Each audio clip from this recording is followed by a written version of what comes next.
Hello friends, welcome to my channel GK English learning.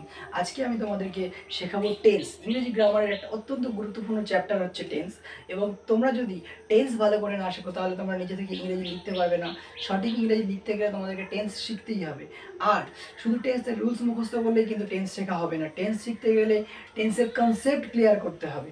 তো তোমরা যারা এখনও টেন্স শেখোনি ভালো করে, যারা টেন্সের কনসেপ্ট ক্লিয়ার করতে পারোনি, তাদের জন্য এই ভিডিওটা। আজকে ভিডিওটা পুরো দেখো এবং আমি বিশ্বাস করি তোমাদের আজকের এই ভিডিওটা দেখার পর টেন্স সম্বন্ধে পুরো কনসেপ্ট ক্লিয়ার হয়ে যাবে। দেখো তাহলে টেন্স প্রথমত আমরা শিখবো যে টেন্স টেন্স কি, জানবো টেন্স কি অ্যাকচুয়ালি। আমরা জানি যে ক্রিয়ার ক্রিয়ার কালকে কালকে টেন্স বলা হয়, টেন্স বলা হয়, তাই তো? এটা আমরা সবাই কিন্তু জানি যে ক্রিয়ার কালকে টেন্স বলা হয়। কিন্তু কাল কি? কাল বলতে কি? কাল বলতে সময়, সময়। ক্রিয়ার কাল বলতে, ক্রিয়া বলতে কি? ভার্ব। অর্থাৎ কোনো কাজ কোন সময় করা হচ্ছে সেটাই হলো টেন্স। অর্থাৎ কোনো কাজ আমরা কখন করছি সেটা বুঝতে পারলেই আমরা কিন্তু টেন্স বুঝতে পারবো। এই কনসেপ্টটা ক্লিয়ার করতে হবে যে কাজটা কখন হচ্ছে। তো সময়কে আমরা কত ভাগে ভাগ করতে পারি? সময়কে আমরা কতভাবে ভাগ করতে পারি? সময়কে আমরা কিন্তু 3 ভাগে ভাগ করতে পারি। অর্থাৎ টেন্স যদি আমরা ভাগ করি তাহলে আমরা এইভাবে ভাগ করতে পারি টেন্সকে, যে টেন্স 3 প্রকার। একটা হচ্ছে বলতে পারি প্রেজেন্ট টেন্স, আর বলতে পারি পাস্ট টেন্স, আর ফিউচার টেন্স। ফিউচার টেন্স, ঠিক আছে? Present tense, past tense, future tense. এই যে প্রেজেন্ট টেন্স অর্থাৎ বর্তমান কাল বা বর্তমান সময়, বর্তমান কাল, এটা হচ্ছে অতীত কাল, আর এটা হচ্ছে ভবিষ্যৎ কাল, তাই তো? বর্তমান যে সময়, আমরা বর্তমানে যে কথাগুলো বলি, আমরা বর্তমান সময়ে যে কথাগুলো বলি, যে কাজগুলো করি, সেইগুলো মধ্যেও কিন্তু সময়ের ভাগ আছে। সেই কিরকম? ধরো আমি যদি বলি আমি খাই, আমি যদি বলি আমি খাই, হ্যাঁ, আর যদি বলি আমি খাচ্ছি, আমি খাচ্ছি, আর যদি বলি আমি খেয়েছি, খেয়েছি, আর যদি আমি বলি আমি আমি 2 ঘন্টা ধরে খাচ্ছি, 2 ঘন্টা ধরে খাচ্ছি, ঠিক আছে? আমি খাই, আমি খাচ্ছি, আমি খেয়েছি, আমি 2 ঘন্টা ধরে খাচ্ছি। দেখো এই খাই, খাচ্ছি, খেয়েছি, 2 ঘন্টা ধরে খাচ্ছি, এই ভার্বগুলোর মধ্যে সময়ের পরিবর্তন আছে না? কীরকমভাবে? একটাতে আমি খাই, একটাতে আমি খাচ্ছি, অর্থাৎ খাওয়ার কাজটা চলছে। এখানে আমি খেয়েছি, অর্থাৎ আমার খাওয়া এইমাত্র শেষ হয়েছে। আর একটাতে 2 ঘন্টা ধরে খাচ্ছি, মানে আমি আগেও খাওয়া শুরু করেছি, এখনও খাওয়ার কাজটা চলছে। তো এই সময়, বর্তমান সময়ের মধ্যেও এই যে ভাগ, বিভিন্ন কাজের যে টাইম অফ অ্যাকশন, এই অনুযায়ী কিন্তু আমরা টেন্সকে আবার প্রত্যেক প্রকার এই টেন্সগুলোকে আবার ভাগ করতে পারি 4 ভাগে। প্রত্যেক প্রকার টেন্সকে আমরা 4 ভাগে ভাগ করতে পারি, ঠিক আছে? সেগুলো কি কি? 1 নাম্বার হচ্ছে ইনডেফিনিট, 2 নাম্বার কি? কন্টিনিউয়াস, 3 নাম্বার কি? পারফেক্ট, আর 4 নাম্বার পারফেক্ট কন্টিনিউয়াস, তাই তো? ইনডেফিনিট, কন্টিনিউয়াস, পারফেক্ট আর পারফেক্ট কন্টিনিউয়াস। দেখো এর ট্রান্সলেশনগুলো আমি যদি করি তাহলে I eat, I am eating, I have eaten, I have been eating, I have been eating for 2 hours. হলো। এখানে চেঞ্জগুলো দেখো সব ভার্বে চেঞ্জ এসছে, সব ভার্বে চেঞ্জ এসছে, অর্থাৎ সব চেঞ্জগুলো ভার্বের হয়েছে। কিন্তু সমস্ত চেঞ্জেসগুলো ভার্বের। দেখো আমি খাই আই ইট হয়েছে, আমি খাচ্ছি আই অ্যাম ইটিং, আমি খেয়েছি আই হ্যাভ ইটেন, আমি 2 ঘন্টা ধরে খাচ্ছি আই হ্যাভ বিন ইটিং। অর্থাৎ প্রত্যেকটা ক্ষেত্রে কিন্তু ভার্বের ফর্ম চেঞ্জ হয়েছে। এইগুলোই হচ্ছে টেন্সের যে বর্তমান সময়ে যে টেন্সের রূপের পরিবর্তন সেইগুলো। এই অনুযায়ী আমরা কিন্তু টেন্সকে এইভাবে ইনডেফিনিট, কন্টিনিউয়াস, পারফেক্ট আর পারফেক্ট কন্টিনিউয়াসে ভাঙতে পারি। ঠিক আছে, তো আজকে আমরা প্রেজেন্ট ইনডেফিনিট টেন্স আর প্রেজেন্ট কন্টিনিউয়াস টেন্স শিখবো এই ভিডিওতে। ভালো করে কনসেপ্টটা ক্লিয়ার করবে তোমরা এই ভিডিওতে। ভালো করে ভিডিওটা মন দিয়ে শোনো, প্রত্যেকটা বিষয় ভালো করে বোঝো, কনসেপ্ট ক্লিয়ার করো। দেখো, 1 নম্বরে যদি আমরা বলি present indefinite, present indefinite tense. Okay, কাকে বলে প্রেজেন্ট ইনডেফিনিট? এটা সবচেয়ে গুরুত্বপূর্ণ যে প্রেজেন্ট ইনডেফিনিট কাকে বলে, এই জায়গাটা কিন্তু সবচেয়ে ভালো করে বুঝতে হবে। যদি প্রেজেন্ট ইনডেফিনিট কাকে বলে বুঝতে না পারো, তাহলে তোমরা একটা বাক্য যখন মাথায় আসবে, এই যে সাপোজ আমি বললাম যে আমি ভাত খাই, বা সে স্কুলে যায়, বা তারা বই পড়ছে, এই ধরনের যে বাক্যগুলো আমরা বলবো, যখন আমরা বলবো তখন যদি আমরা কাকে বলে সেটা ভালো করে না বুঝি, তাহলে আমরা কী করে বুঝবো এটা কন্টেন্স? তাহলে আমরা নিয়ম যদি মুখস্থও করে রাখি তাহলেও কিন্তু আমরা অ্যাপ্লাই করতে পারবো না। কনসেপ্ট ক্লিয়ার করতে হবে। প্রেজেন্ট ইনডেফিনিট টেন্স কাকে বলে? এটা বর্তমানে কোনো কাজ কি হচ্ছে? কোনো কাজ করা, বর্তমানে কোনো কাজ করা বা হওয়া বা থাকা, কোনো কাজ করা, হওয়া, থাকা ইত্যাদি বোঝালে ভার্বের যে রূপ হয় তাকে প্রেজেন্ট ইনডেফিনিট টেন্স বলে, তাই তো? টেন্স বলে। দেখো, ভালো করে বোঝো, বর্তমানে কোনো কাজ করা, হওয়া বা থাকা ইত্যাদি বোঝালে ভার্বের যে রূপ, কথা মানে একটা ভার্বের যে রূপ হয়, অর্থাৎ সব ক্ষেত্রে কিন্তু ভার্বের রূপ পরিবর্তন হবে, তাকে প্রেজেন্ট ইনডেফিনিট টেন্স বলে। আমরা যদি উদাহরণ দিয়ে দেখি তাহলে আমরা কি দেখতে পাবো? আমি যদি বলি আই ইট রাইস, মানে কি? আমি ভাত খাই। হি, যদি বলি he it's rice. They play football. এগুলো তো হলো কোনো কাজ করা। আমি বলেছি কোনো কাজ হওয়া, কিরকম হতে পারে সেটা? He is a boy, she is a girl হতে পারে এগুলো। সে হয় একটা ছেলে, সে হয় একটা মেয়ে, এগুলো প্রেজেন্ট ইনডেফিনিট টেন্স। হওয়া, এগুলো করা। আর বলেছি থাকা, আমি বলতে পারি I have a car, they have a big house, তাদের একটা বড় বাড়ি আছে, আমার একটা গাড়ি আছে। থাকা, এই ধরনের সেন্টেন্স হলে কিন্তু কি হবে? Present indefinite tense. আর এগুলোকে যদি আমরা নেগেটিভ করি তাহলে কি করব? হি ইজ আ বয়, যদি আমরা নেগেটিভ করি এই ধরনের সেন্টেন্সকে, তাহলে কি করতে হবে? আমাদেরকে ডু ভার্বকে ইউজ করতে হবে। ডু ভার্বকে ইউজ করতে হবে, ডু নট বা ডাজ নট ব্যবহার করতে হবে। কখন ডু নট হবে? যদি সাবজেক্ট থার্ড পারসন এবং সিঙ্গুলার নাম্বার হয় তাহলে ডু নট হবে।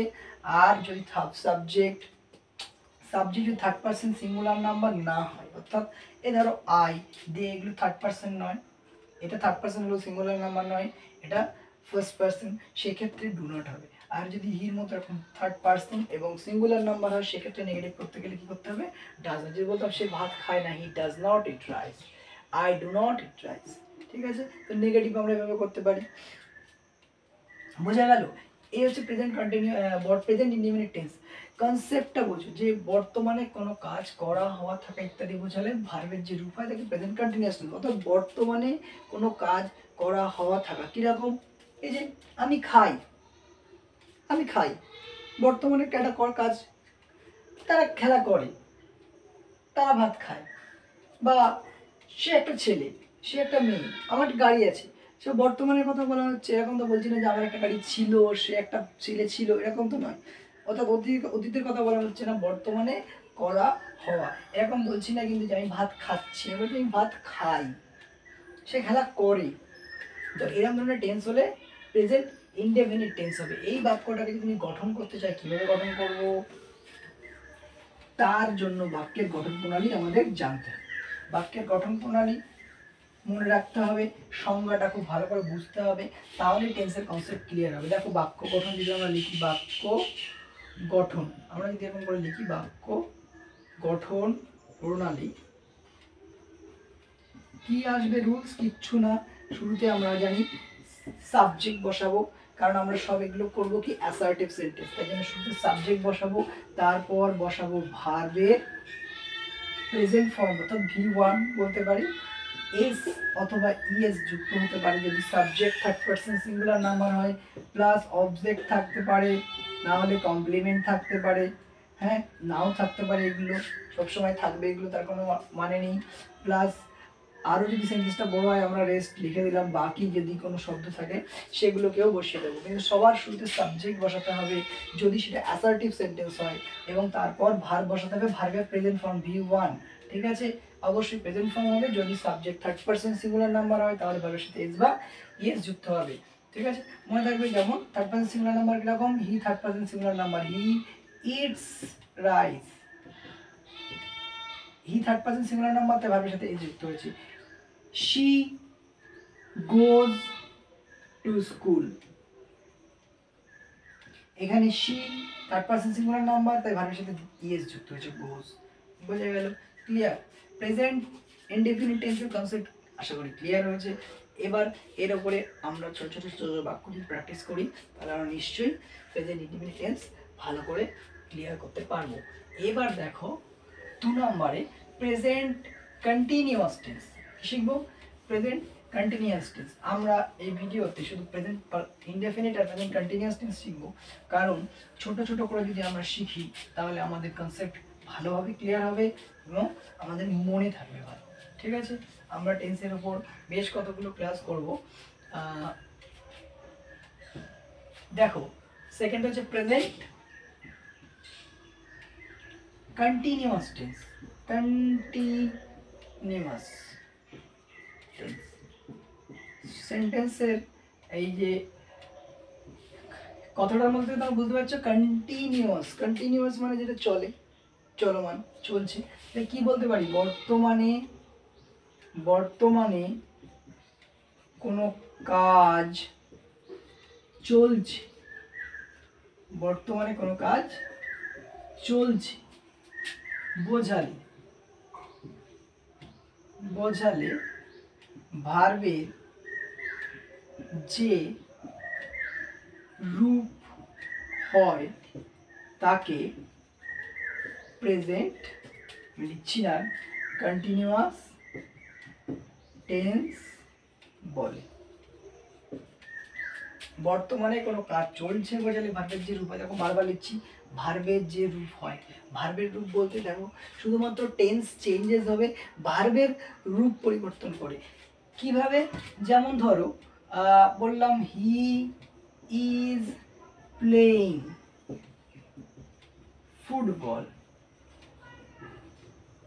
ঠিক আছে। আমি বললাম দে আর গোয়িং টু স্কুল। এখানে খেয়াল করে দেখো হি আছে, দে, আমি যদি এখানে চেঞ্জ না করি এভাবে লিখবো না,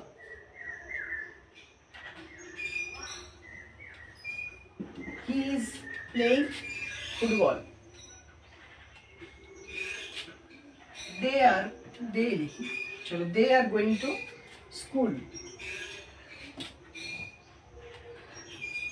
উই আর সিঙ্গিং,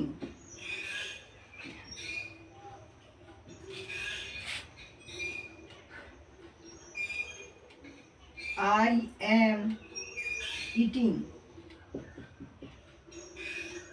দেখো এখানে কি হয়েছে, এই হচ্ছে ভার্ব ফর্ম।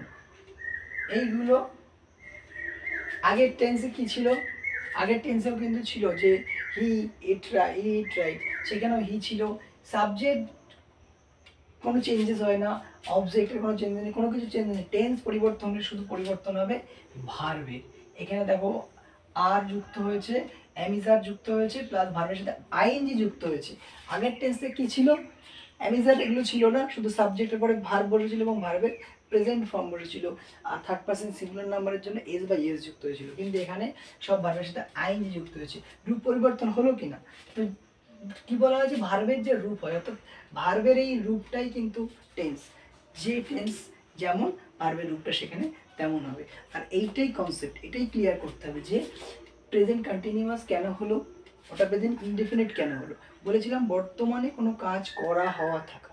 এখানে কি বলেছি, বর্তমানে কোনো কাজ চলছে, সে খেলা করছে, কার সাথে চলছে, তারা স্কুলে যাচ্ছে, আমরা গান গাইছি, আমি খাচ্ছি, আমি খাচ্ছি। প্রত্যেকটা কাজ কিন্তু চলছে, কন্টিনিউ। আমি লিখছি, যদি বলি আই অ্যাম রাইটিং। ঠিক আছে, বোঝা গেল। এখানে এই বাক্যটা তৈরি কী করে করতে হবে আমরা নিশ্চয়ই বুঝে গেছি যে বাক্যের গঠনটা কীরকম হবে অলরেডি। তো আমরা লিখি বাক্যের গঠনটা।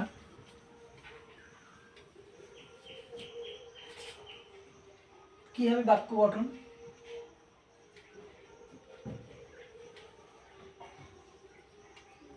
বাক্য গঠন প্রণালী আমরা কি লিখব, বাক্য গঠন প্রণালী আমরা এরকম লিখতে পারি যে সাবজেক্ট প্লাস এম অথবা ইজ অথবা আর প্লাস ভার্ব, তার সাথে আইএনজি প্লাস অবজেক্ট কমপ্লিমেন্ট। বারবার বলছি এটা সব ক্ষেত্রেই হবে, থাকতে পারে নাও থাকতে পারে, আদার্স আবার রেস্ট বাকি আরও কিছু শব্দ থাকলে সেগুলো যুক্ত হয়ে যাবে। মেন কিন্তু স্ট্রাকচার এইটুকু, মেন স্ট্রাকচার এইটুকু। ঠিক আছে, এইটুকুই আমাদের মনে রাখতে হবে। এই গেল বাক্য গঠন প্রণালী। এবারে এই এম ইজ আর কোথায় বসাবো আমরা বলে দিই। এম কখন হবে, যদি সাবজেক্ট আই হয়, আই হয় তাহলে এম হবে। ইজ কোথায় হবে, সিঙ্গুলার সাবজেক্ট, সিঙ্গুলার সাবজেক্ট হলে ইজ হবে। আর কখন হবে, প্লুরাল সাবজেক্ট হলে আর। ঠিক আছে, সিঙ্গুলার সাবজেক্ট হলে ইজ হবে, প্লুরাল সাবজেক্ট হলে আর হবে, আর আই থাকলে কিন্তু এম হবে। ব্যাস এই তিনটে বোঝা গেল। সঙ্গে ভার্বের সাথে আইএনজি হবে, প্রথমে সাবজেক্ট, তারপরে অবজেক্ট বা কমপ্লিমেন্ট থাকতে পারে, নাও থাকতে পারে, বা অন্য কিছু থাকতে পারে, আদার্স সে ওয়ার্ডগুলো দিয়ে দেবো। এই হচ্ছে প্রেজেন্ট কন্টিনিউয়াস টেন্স। বোঝা গেল প্রেজেন্ট কন্টিনিউয়াস টেন্স। তো এই দুটো তোমরা ক্লিয়ার করো, প্রেজেন্ট ইনডিফিনিট টেন্স এবং present continuous tense. Present continuous টেন্সকে কিন্তু প্রেজেন্ট প্রগ্রেসিভ টেন্সও বলা হয়। ঠিক আছে, আর আরেকটা বিষয়, যদি নিকট কোনো ভবিষ্যৎ বোঝায়, যে নিকট ভবিষ্যতে কিছু হতে চলেছে, সেক্ষেত্রে যদি ফিউচার কন্টিনিউয়াস টেন্স না হয় বা ফিউচার ইনডিফিনিট টেন্স না হয়, সেটা প্রেজেন্ট কন্টিনিউয়াস টেন্স হয়। যেমন আমি বললাম সে আগামীকাল আসছে, সে আগামীকাল আসছে, he is coming tomorrow, he is coming tomorrow. দেখো প্রেজেন্ট কন্টিনিউয়াস টেন্স হচ্ছে। এরকম আমরা লিখবো না যে he will be coming tomorrow বা হি উইল কাম টুমরো, এরকম নয়।